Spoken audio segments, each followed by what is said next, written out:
Bien, en este video vamos a ver un repaso de este ejercicio, el conjunto de masas y polea deslizando sobre una superficie viscosa. Un ejercicio del capítulo de viscosidad.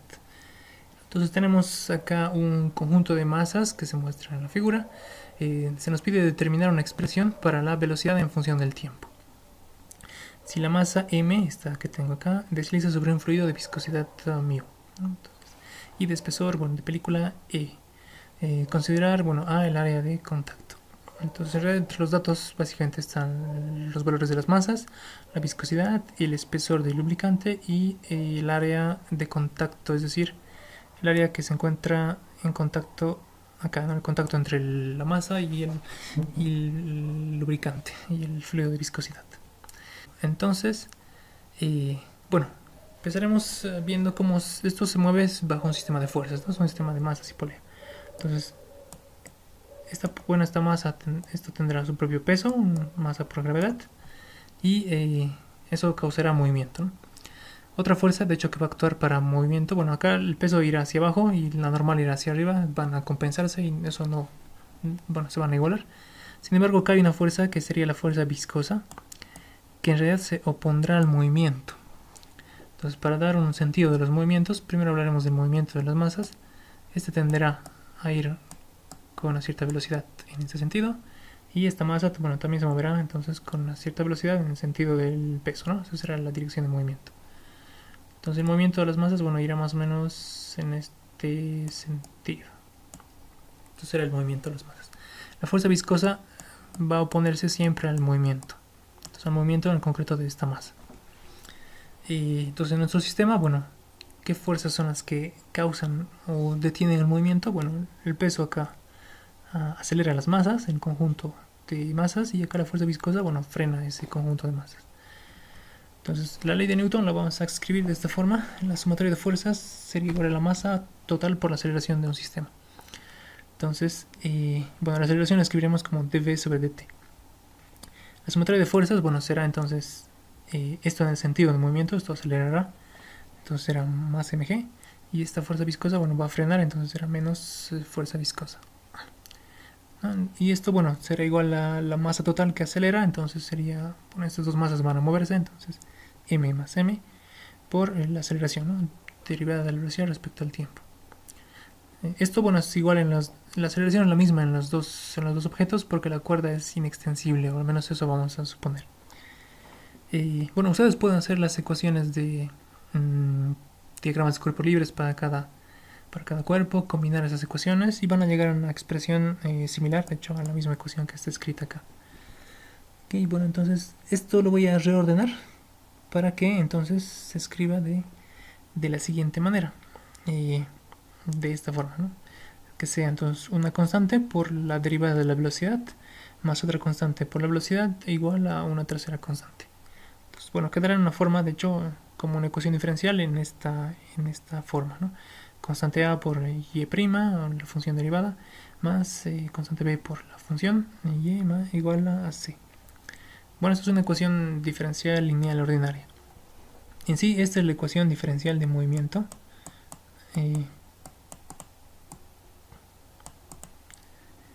Y para entender un poco este tipo de ecuaciones, tal vez sería bueno que entendamos ciertos aspectos.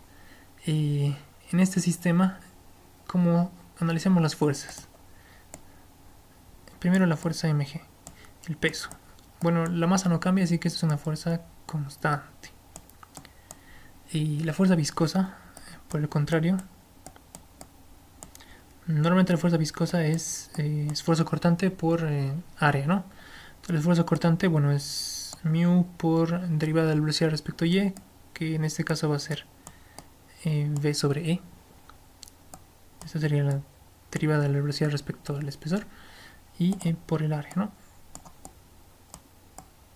Esta fuerza, bueno, en realidad depende de la velocidad y de estas otras tres constantes. Lo que sí significa es que esta fuerza no es constante. Bueno, ¿y qué pasa cuando un sistema está sometido a fuerzas, a menos a una fuerza que no es constante? Como conclusión, la aceleración no es constante, ¿no? Según la ley de Newton, si las fuerzas fueran constantes y la masa constante, la aceleración sería constante. Pero en nuestro caso, bueno, la fuerza no es constante y por lo tanto la aceleración no será constante. Es un problema, de hecho, con la aceleración diferente de una constante. Bueno, esto será una aceleración en función del tiempo y eso se podrá integrar en una velocidad en función del tiempo. Entonces la velocidad, bueno, no será uniforme, no será un movimiento rectilíneo uniformemente acelerado. Sin embargo, las leyes que se cumplen, bueno, se sigue cumpliendo la ley de Newton. Esta ley se sigue cumpliendo incluso en casos donde las fuerzas y las aceleraciones no son constantes.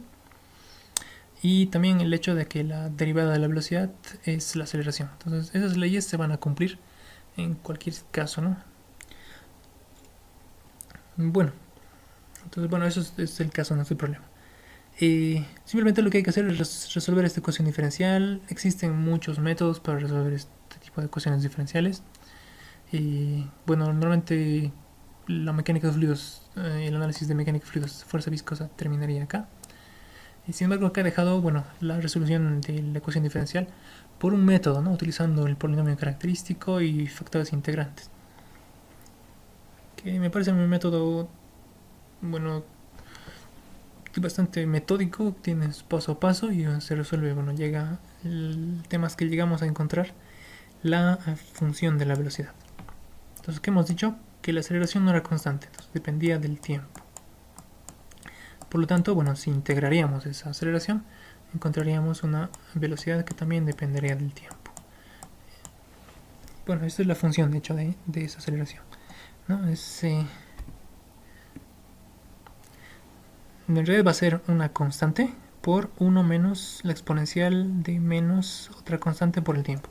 Voy a escribir un poco la forma en que está escrita esta velocidad.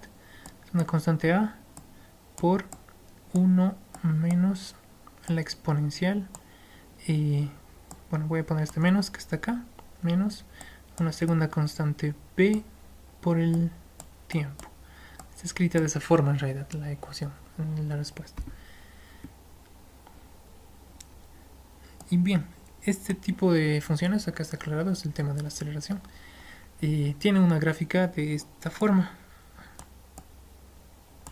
En un tiempo 0, en realidad esto va a dar a la 0 es 1, esto va a ser 0, todo esto, y la velocidad tendrá un valor de 0 en un tiempo 0. Entonces, si grafico acá la velocidad en función del tiempo, en un tiempo 0 la velocidad valdrá 0.